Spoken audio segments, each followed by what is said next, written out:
Hello again, everyone. Welcome back to the train room. As you can see, we got the new Lionel Visionline J1e Hudson, and we're going to look into this absolutely amazing locomotive right now.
You guys are going to have to excuse me for my somewhat scratchy voice in this video. I was at a swim meet a few days ago, and I lost my voice from cheering so much. So if you hear my scratchy voice, that's just because of that. But the Lionel Visionline J1e Hudsons were released in November of 2024 in a special Visionline release for Lionel's 125th anniversary in 2025.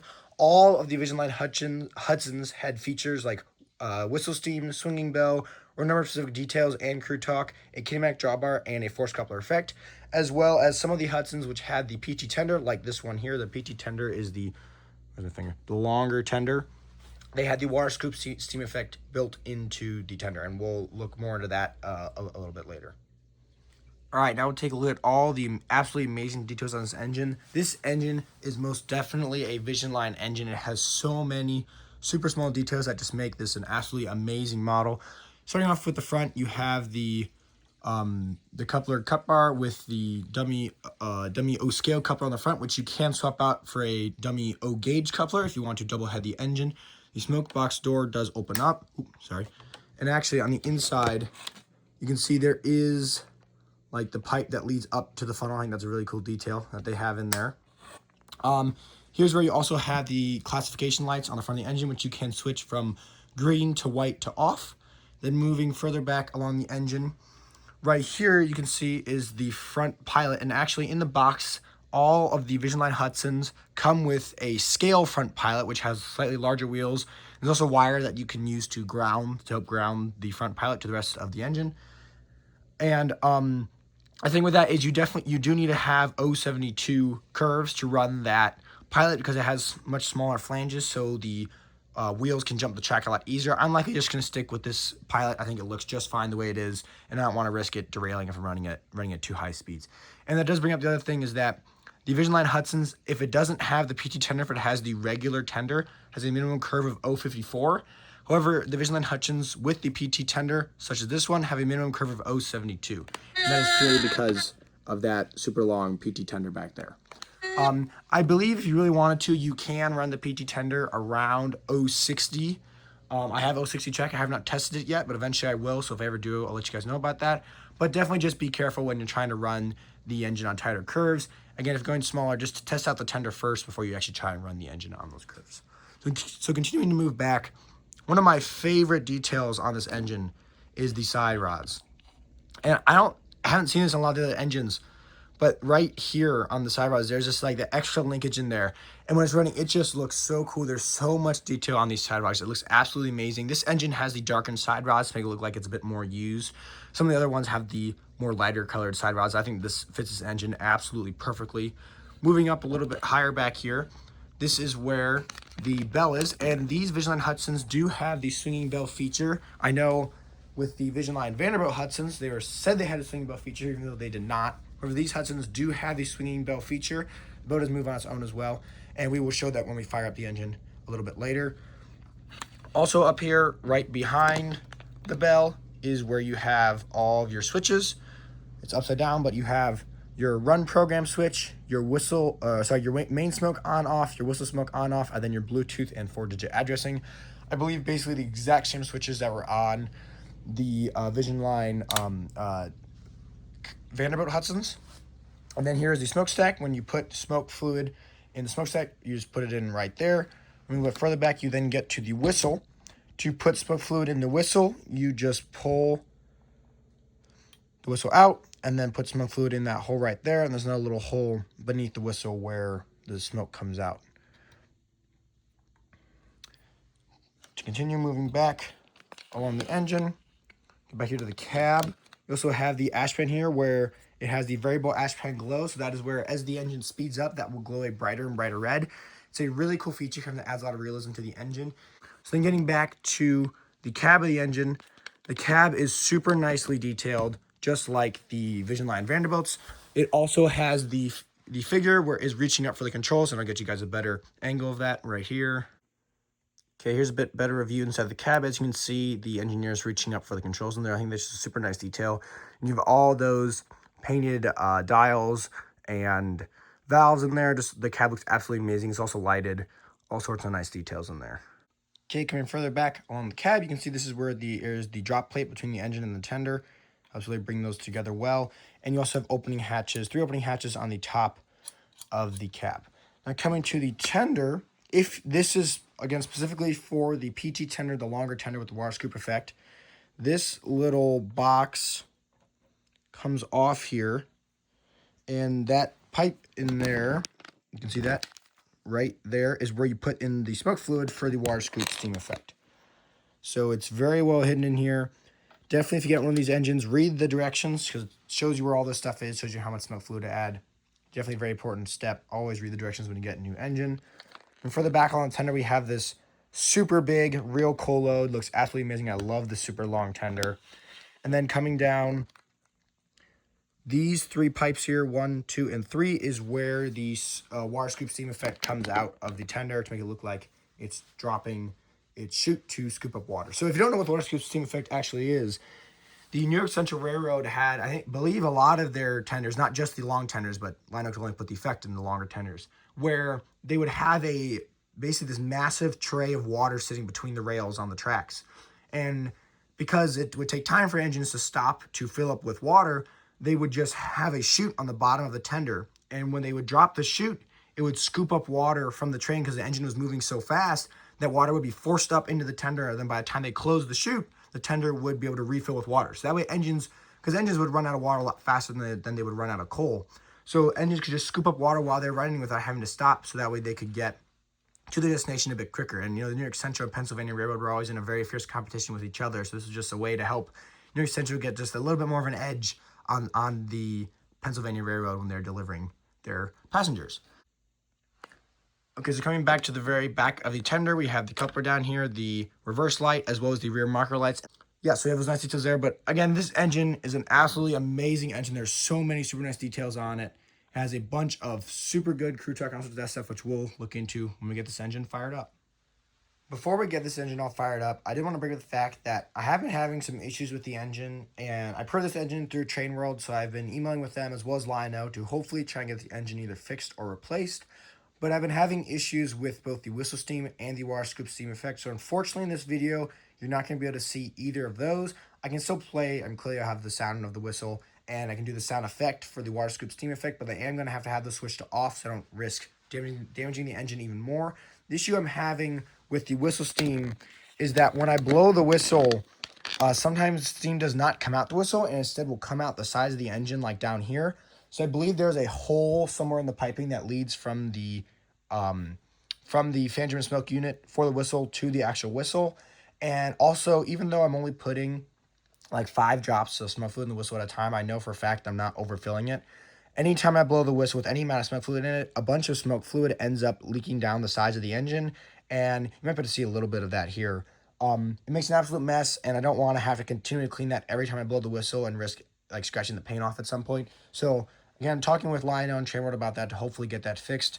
And then with the water scoop steam effect, there seems to be an issue with either the fan smoke unit or something with the piping, because sometimes the smoke doesn't come out of this pipe on this side, in this side of the tender as well as the other, and sometimes smoke fluid just drips out of it, as well as sometimes on the far side of the engine, smoke fluid or smoke just doesn't come out of the pipes at all. So I think there's some sort of issue going on with either the fans or the piping or just maybe even the electronics. So I don't want to risk continuing to run it in the case that smoke fluid ends up leaking out, getting on all the electronics and causing the engine to have even more problems. So unfortunately, you're not going to be able to see those two effects in this video, but we'll be able to look at all the other amazing features of this engine. And hopefully when I get this engine fixed and get a new one, or again, this one fixed, I can do a video that actually shows those things. Worst case scenario, I might just have this get sent back and get refunded, and then hopefully we can get another engine at some point. But yeah, just want to let you guys know, having those issues, I've not heard of anyone else having those issues with their Hudsons, any type of the Hudsons. I believe this is just an issue confined solely to the one I got. So hopefully we'll be able to get that fixed soon and get a functioning engine on this layout. Before we get this engine all fired up, I did want to do kind of a quick comparison between the Visionline Hudson and the Visionline Vanderbilt, or the Visionline Commodore Vanderbilt Hudson, both which Lionel just did. I have the Polar Express Vanderbilt, so not exactly a prototypical paint scheme. I guess there's only one prototypical paint scheme, which is the New York Central one Lionel did, and I believe actually the black one that Mr. Muffin did as custom run. But either way, you're gonna have to ignore the paint scheme on the Hudson, just kind of look at the shape of it. But as you can see, they are essentially the exact same shape. I'm fairly certain Lionel used almost the exact same kind of chassis and wheelbase for both the engines. You can see clearly the stacks in the same spot, bells in the exact same spot on both engines. You can see where the domes line up. I actually don't have the engines lined up the greatest, so I guess if I put it there, it's pretty accurate. You can see the two kind of oval shaped things here are over there. Dome there, dome here, whistle there, safety valves here, safety valves there. Even that pipe down the side of the engine lines up with this one right here. It's got the casing on it there, which would go over here. The walkways line up. I just think it's so cool that these two engines, while they may look so different, are basically one and the exact same engine. Now, clearly the tenders are different. That one has almost a regular shaped tender. This one has the PT tender. But even down to the hatches on the roof, they both have 3 hatches. Open up like that. And I believe the interior of the cabs are the exact same as well. So again, absolutely awesome model. I did a video on the Visionline Commodore Vanderbilt. If you want to see that, I believe that was posted. I think that was the most recent video I did. That was posted in late November, maybe early December. I did that video. But yeah, both absolutely amazing engines. And then before I finish this up, there's one other engine I wanted to compare this Hudson to.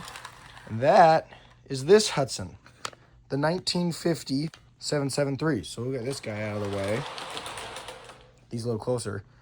So this Hudson on the right here, the 1950 773, was actually given to me by my grandpa a number of years ago now. So he had the engine in his collection, so I'm going to give it to me. As you can see, somewhat dirty, but clearly it has gotten its use out of it. I ran that engine so much ever since I've got it. I'm sure my grandpa ran it a bunch too. But you'd actually be surprised that these engines are very similar, like size-wise. Like, I mean, you just look at the front here. It's just, they're basically the same engine shape-wise, just this one has a lot more detail on it, clearly. All right, now that we've got both lined up, you can see the similarities even that much better, at least shape-wise, between these two engines. Got the lights the same spot, funnels, bell, both domes, the whistle, safety valves, there's even a dynamo list, I believe that's what this is, on this engine. The cab, it's got the 3 hatches on the top. Clearly these do not open. Again, it's from 1950. They didn't have that back then. A tender's different again. That is not the PT tender. This is the PT tender. But, people tend to think that Lionel's post-war stuff wasn't scale. They did make scale engines. The 773 Hudson was scale. I believe the very first Hudson they made, 763E, was also a scale engine. That was all the way back, I believe, in 1938. So Lionel did make scale engines all the way back in 1930s, 1940s, 1950s. But they clearly did not have nearly as much detail. You can see there is still some of the piping that's present on the more modern engine, like this pipe over here is there on that engine. Again, there's just nowhere as much detail. This hard list has clearly obviously no sound. It does have the smoke that comes out of the funnel, but that's just kind of the little puffs of smoke. It's nothing like the sounds with the whistle smoke and whistle steam and all sorts of that fancy stuff is now on the newer engines. But I thought it was kind of cool that even though this engine is 75 years newer than this one, they're still basically the exact same engine, just one's got a lot more detail on it. So super cool kind of comparison between those two engines. And now let's get this thing fired up. Train 1 Brakeman, NYC 5401. We have good initial terminal brake test on timetable train number 1. Over. That's a Roger. 5401 is good initial terminal brake test on timetable train number 1. Out.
Dispatcher, engine 5401. Please stand by. Over. Understood, Cleveland. Let me know when I'm clear. 5401, out. Car knockers heading your way. Make sure everything's good. Gonna be here a while. Timetable has us holding here for number 9. She's running about 20 minutes late. Gonna be running along if we don't move on soon. Cleveland Tower, this is Central 5401. Station work complete. Ready to head west. Can I pull? You're cleared onto the main.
401 to Chicago Tower. Train is inbound. Am I clear? Over. Yes, sir. You're clear inbound. Chicago dispatch out.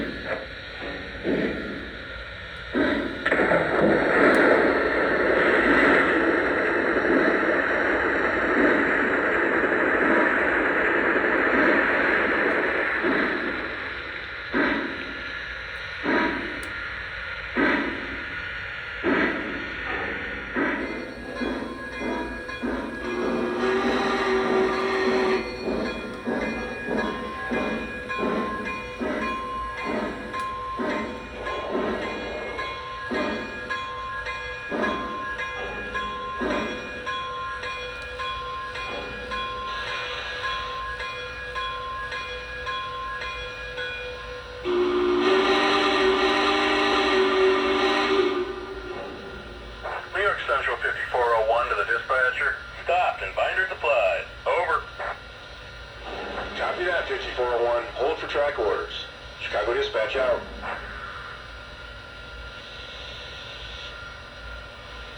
.5401 to the tower. We are done for the day. We're signing out and going to the beanery. Out. All right, so there it is. Lionel's Visionline J1e Hudson, number 5401 with the PT tender from 2025. This engine, like I said at the start of the video, is absolutely amazing. I'm hoping I can get this thing fixed or replaced sometime soon so I can get that whistle steam and the water scoop steam effect back. That makes this engine just that much more amazing. The other thing I'm not sure if you guys noticed this when I was running the engine around. During the crew talk on it, when it's referring to the tower or to the dispatcher, it will switch between New York City, Cleveland, and Chicago, because that was the route that New York Central would run, or these engines would generally run between New York City and Chicago and then back to New York City. I think it's just really cool that they put that in there. And as someone who lives in the Chicagoland area, and I was actually born in Chicago, it's really cool to me to have that in one of these engines, and I think it makes engines that much more realistic and amazing. So again, absolutely amazing. The details on this engine are absolutely awesome. They originally MSRP'd in the catalog. This specific engine, because it has the PT tender with the water scoop steam effect, was $1,899.99, so right at $1,900. And the engines without the water scoop steam effect with just the regular tender were $1,799.99. Now that was increased due to the tariff situation. But depending on which retailers you pre-ordered through, and even now who you buy it from, you can generally get it somewhat back at that original price. Again, it depends. Lionel and the retailers are taking a lot of the tariffs for us, and I know I mentioned this in the Visionline Vanderbilt video, but that is definitely something I think we should be really grateful for. And this isn't expensive. However, these are expensive engines, but they're doing everything they can to just make these engines just a little bit less expensive for us. And I really do think Lionel went all out on this engine. They had the swinging bell. In this case, they had the water scoop steam effect, all that detail on the engine, the whistle steam, the specific dialogue for all three different cities. They didn't just do New York, because it would have been really easy for them just to do New York. It is the New York Central. But they decided to go beyond that, put Cleveland in there, Chicago in there as well. So again, these engines, absolutely amazing. A lot of retailers still have these engines in stock, so if you can get your hands on one at a pretty good price, I definitely recommend it. Definitely try and aim for that original MSRP price. I know right now they're a bit more expensive. If you wait, they might come down, but who knows? You're going to have to be the judge of that for yourself. So I hope you all enjoyed. If you have any questions, comments, pieces of advice, please put them in the comments down below, and thanks for watching.